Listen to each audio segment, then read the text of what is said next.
ബ്രഹ്മനിലകൾക്കും അപ്പുറത്തൊരു കൊച്ചു ഗ്രാമമുണ്ടായിരുന്നു. വടക്ക് മാറി കാടിനോടിണങ്ങി ചേർന്ന് നിൽക്കുന്ന കൊട്ടിയൂർ എന്ന ദേശം. അവിടെ നീലി എന്ന പേരുള്ള ഒരു കൊച്ചു അടിയാത്തി പെൺകുട്ടി ഉണ്ടായിരുന്നു. ഇടതൂർന്ന കാർക്കൂന്തലും വാലിട്ടെഴുതിയ കണ്ണും നീലിപ്പെണ്ണിന്റെ സൗന്ദര്യം ഇരട്ടിയാക്കി. കാടിനെയും കാട്ടുപൂഞ്ചോലകളെയും സ്നേഹിച്ച് അങ്ങനെ നീലി വളർന്നു.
ഉയർന്ന ജാതിയുള്ളവർക്ക് മാത്രം അവകാശപ്പെട്ടതായിരുന്നു. കീഴ്ജാതിക്കാർക്ക് അത് കിട്ടാക്കനി. അങ്ങനെ ഇരിക്കുമ്പോഴാണ് നമ്മുടെ സുന്ദരിയായ നീലിക്ക് ഒരാഗ്രഹം, തനിക്കും അറിവ് നേടണം. അങ്ങനെ ഒരു ദിവസം ആ നാട്ടിലെ എഴുത്തച്ഛൻ അതുവഴി പോകുമ്പോൾ നീലിയും പിതാവും എഴുത്തച്ഛനെ കണ്ട് സംസാരിച്ചു. നീലിയുടെ പിതാവിനെ ഞെട്ടിച്ചുകൊണ്ട് അവരുടെ ആഗ്രഹം എഴുത്തച്ഛൻ സാധിച്ചു തരാം എന്ന് വാക്ക് തന്നു. ഈ കാര്യം നമ്മൾ 3 പേരും മാത്രം അറിഞ്ഞാൽ മതി എന്ന നിബന്ധന എഴുത്തച്ഛന് മുന്നിൽ വെച്ചു. അങ്ങനെ ദിവസങ്ങൾ കടന്നുപോയി. നീലി എല്ലാ അറിവും നേടി തന്റെ വിദ്യാഭ്യാസം പൂർത്തിയാക്കിയിരിക്കും. എഴുത്തച്ഛനെ കൈകൂപ്പി വണങ്ങി നീലി അവിടെ നിന്നു. എന്നാൽ വരാൻ പോകുന്ന ആ വലിയ വിപത്തിനെ കുറിച്ച് നമ്മൾ കൊച്ചു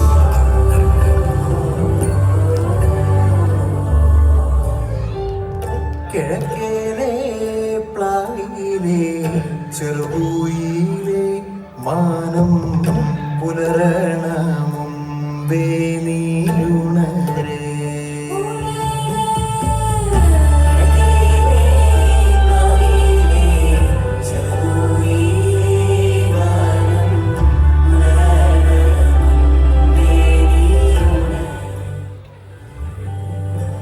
ഇടവഴിയിലൂടെ മുന്നോട്ടേക്ക് പോകുമ്പോൾ എതിരെ കോവിലകത്തെ തമ്പ്രാക്കന്മാർ സുന്ദരിയായി. ആ ഇടവഴിയിൽ നീലിപ്പെണ്ണ് ശരിക്കും പെട്ടു. തങ്ങളെ കണ്ടിട്ടും വഴിമാറി തരാത്ത പെണ്ണിനെ കണ്ട് അവർ ആദ്യം വരുന്നു. പിന്നെ അവർ നീലിയെ തലനോക്കാൻ ശകാരിച്ചു. എന്നാൽ എവിടെ നിന്നോ പെട്ടെന്ന് കിട്ടിയ ധൈര്യത്തിൽ നീലി സംസാരിച്ചു. ഇത് അവരിൽ കോപമുണ്ടാവാൻ കാരണം നീലിയുടെ സംസാരത്തിൽ അപമാനിതരായ കോവിലകത്തെ തമ്പ്രാക്കന്മാർ നീലിയെ വകവരുത്താൻ തീരുമാനിച്ചു.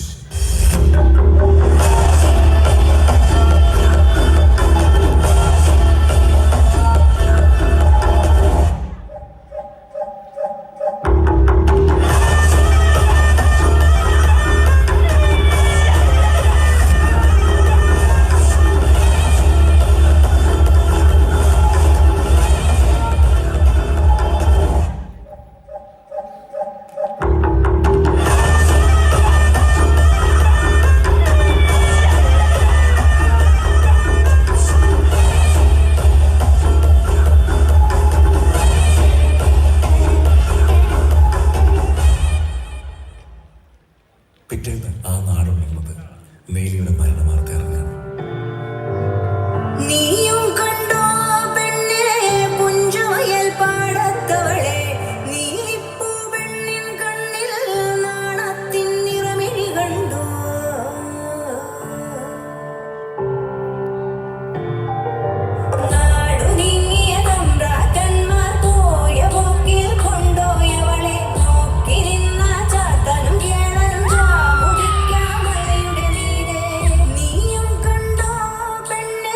പുഞ്ച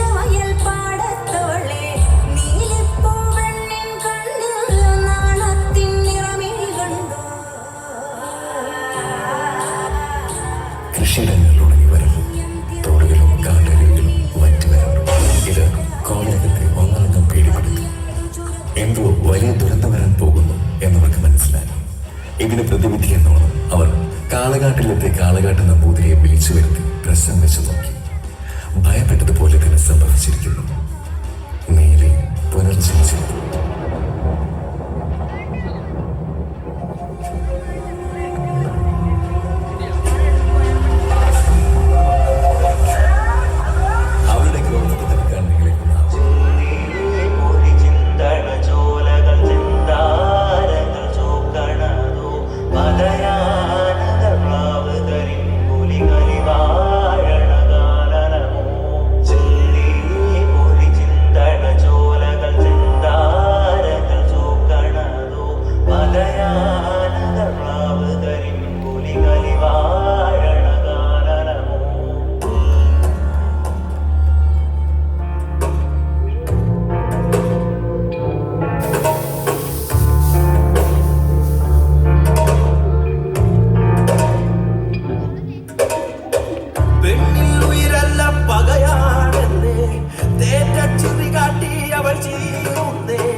ജനങ്ങളോട് താൻ വലിയ തെറ്റ് ചെയ്തു എന്ന ബോധം നീലിയിലുണ്ട്. കാളക്കാട്ട് നമ്പൂതിരി തന്റെ കൂടെ വരാൻ നീലിയോട് ആവശ്യപ്പെട്ടു. ആ ഘോര വനത്തിനുള്ളിൽ നമ്പൂതിരി നീലിയെ തളച്ചു.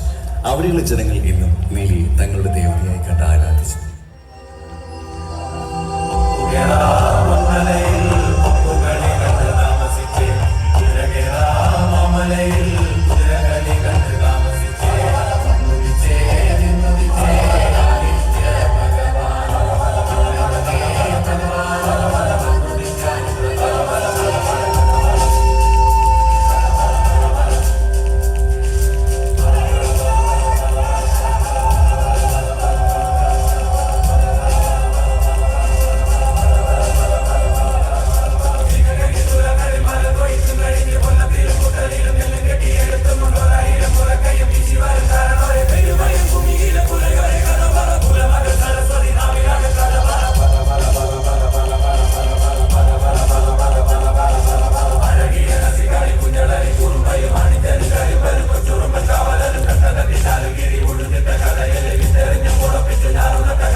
പൊന്മലയിൽ